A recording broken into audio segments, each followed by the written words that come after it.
Assalamualaikum warahmatullahi wabarakatuh. Perkenalkan, nama saya Hendra Gunawan, NRP 23 2020 009. Saya akan menjelaskan tugas 5 GDA 206 penginderaan jauh 1, pembelajaran 3 analisis citra satelit tentang kajian literatur artikel jurnal. Yang pertama ada identitas artikel jurnal dengan judul analisis perubahan kerapatan hutan menggunakan metode NDPI dan API pada citra satelit Landsat 8 tahun 2013 dan 2016, area studi di Kabupaten Semarang. Orang yang mengkajinya yaitu Nanang Noviantoro Prasetyo, Bandi Susmito, dan Yudo Prasetyo di program studi teknik geodesi Fakultas Teknik Universitas Diponegoro di Jalan Profesor Sudarto SH, Tembalang, Semarang, dengan telepon 024 764 807 85 764 807 88 dengan email nanangnovian9@gmail.com. Yang kedua ada pendahuluan. Penginderaan jauh merupakan salah satu solusi untuk pemantauan kawasan hutan yang sangat luas dan dapat digunakan untuk mengetahui informasi mengenai permasalahan kehutanan yang sangat kompleks menggunakan data citra satelit. Analisa citra satelit dapat digunakan dalam pengamatan hutan adalah dengan memperhatikan tingkat kehijauan dari tanaman yang ada di hutan. Gabungan beberapa kanal yang dimiliki citra satelit akan menghasilkan nilai indeks vegetasi yang mencerminkan tingkat kehijauannya. Nilai indeks yang dihasilkan antara -1 hingga +1, di mana semakin besar nilainya menggambarkan semakin lebat atau hijau tanamannya. Nilai indeks vegetasi baik NDPI maupun API dapat digunakan untuk estimasi tingkat kerapatan hutan. Metode NDPI merupakan metode yang umum digunakan dalam beberapa penelitian mengenai kerapatan hutan. Sedangkan metode API merupakan turunan kedua dari algoritma NDPI yang dapat minimalkan gangguan dari pengaruh atmosfer, digunakan sebagai pembanding dari penggunaan algoritma NDPI. Yang ketiga ada metode. Pada penelitian ini ada beberapa tahapan yang dilakukan. Secara garis besar, tahapan penelitian dijabarkan dalam gambar 1. Di sini ada gambar 1 yang merupakan diagram alir penelitian. Tahapan pengolahan dengan algoritma NDPI dan API pada masing-masing citra yang dikoreksi geometrik dan radiometrik untuk mendapat nilai kerapatan vegetasi di Kabupaten Semarang. Selanjutnya, untuk mengetahui luasan hutan digunakan metode supervised dengan algoritma maksimum likelihood yang akhirnya adalah penambahan luas hutan di Kabupaten Semarang pada tahun 2013 hingga 2016 menggunakan matriks konfusi dan validasi lapangan untuk menguji akurasi dari hasil pengolahan data. Di sini ada gambar 2 merupakan diagram alir penelitian lanjutan dari diagram 1 tersebut. Yang keempat ada hasil penelitian ini digunakan buat citra satelit Landsat 8. Yang pertama citra satelit Landsat 8 pada tahun 2013 dan yang kedua citra satelit Landsat 8 pada tahun 2016. Perbedaan tahun berfungsi untuk melihat perbedaan luasan hutan dari tahun 2013 sampai 2016. Perhitungan luasan hutan menggunakan data statik dari verifikasi supervised pada setiap citra Landsat. Data tersebut akan digunakan untuk menghitung perubahan luasan pada hutan dan kelas yang lain pada tahun 2013 dan 2016. Di sini ada gambar 1 yang merupakan hasil overlay NDPI yang sebelah kiri dan API yang sebelah kanan pada citra satelit Landsat 8 pada tahun 2013. Yang selanjutnya ada tabel 1 yang merupakan luas kerapatan hutan metode NDPI dan API pada citra satelit Landsat 8 tahun 2013.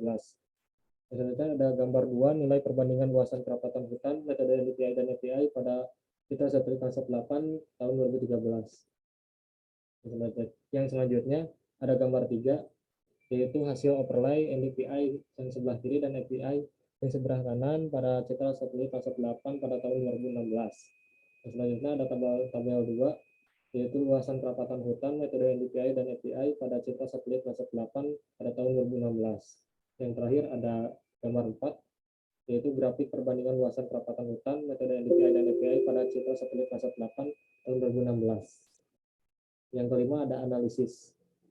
Validasi dilakukan ke beberapa sampel tempat di lapangan yaitu dengan pelacakan titik menggunakan alat GPS Garmin. Survei dilakukan dengan pemilihan titik sampel dilakukan secara random dengan setiap sampel berukuran 30 kali 30 meter sebanyak 30 sampel. Pada penelitian ini membagi kelas kerapatan dengan pedoman pada Keputusan Menteri Lingkungan Hidup nomor 201 tahun 2004. Tetapi karena pada penelitian ini daerah sampel hanya berukuran 900 meter persegi, penelitian berkonversi standar baku dari Kepmen tersebut sebesar 1 hektar menjadi 900 meter persegi. Survei ubinan bertujuan untuk mengetahui keakuratan dari metode NDVI dan API. Yang keenam ada kesimpulan. Berdasarkan hasil dan pembahasan yang telah diuraikan sebelumnya, maka dapat diambil kesimpulan sebagai berikut. 1. Berdasarkan transformasi, indeks vegetasi yang telah dilakukan maka diperoleh perbesaran nilai NDVI dan API di Kabupaten Semarang sebagai berikut. A. Pada tahun 2013, rentang nilai NDVI dan API di Kabupaten Semarang adalah min 0,172 sampai 0,826 dan 0,694 sampai 0,624. B. Sedangkan pada tahun 2016, rentang nilai NDVI dan API di Kabupaten Semarang adalah min 0,497 sampai 0,865 dan min 0,143 sampai 0,722.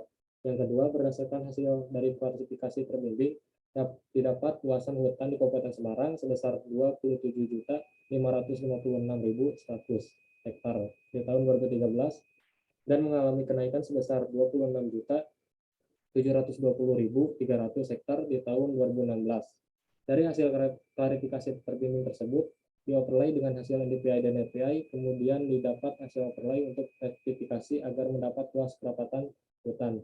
Kerapatan hutan di Kabupaten Semarang dibagi menjadi 3 kelas, yaitu berdasarkan kriteria dari Departemen Kehutanan, antara lain kelas hutan tinggi, kelas hutan sedang, dan kelas hutan rendah.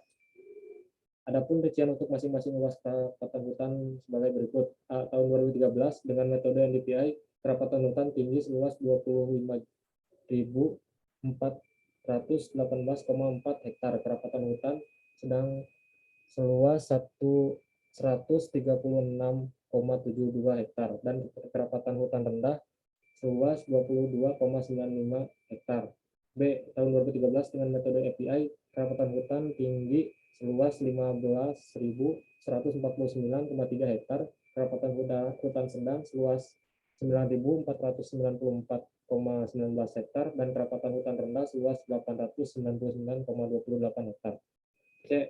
Tahun 2016 dengan metode NDVI, kerapatan hutan tinggi seluas 26.677,7 hektar, kerapatan hutan sedang 42,57 dan kerapatan hutan rendah seluas 10,53 hektar. D. Tahun 2016 dengan metode API, kerapatan hutan tinggi seluas 23.431 hektar, kerapatan hutan sedang seluas 23.083,2 hektar, dan kerapatan hutan sedang seluas 916,83 hektar. 3. Berdasarkan uji ketelitian dengan teknik survei ubinan, didapat ketelitian pada metode algoritma NDVI sebesar 53,33% dan API sebesar 80%. Dari hasil survei ubinan tersebut dapat disimpulkan bahwa presentasi API lebih besar dan mengindikasikan bahwa metode API lebih teliti untuk proses penentuan kerapatan hutan, dikarenakan pada metode API menggunakan kanal biru pada prosesnya yang berfungsi untuk koreksi atmosfer, dan memang pada dasarnya algoritma API dikembangkan untuk mengoptimalkan sensitivitas sinyal vegetasi yang lebih baik di daerah biomasa yang tinggi. Yang ketujuh ada daftar pustaka, dan ini merupakan daftar pustaka yang ada pada jurnal tersebut.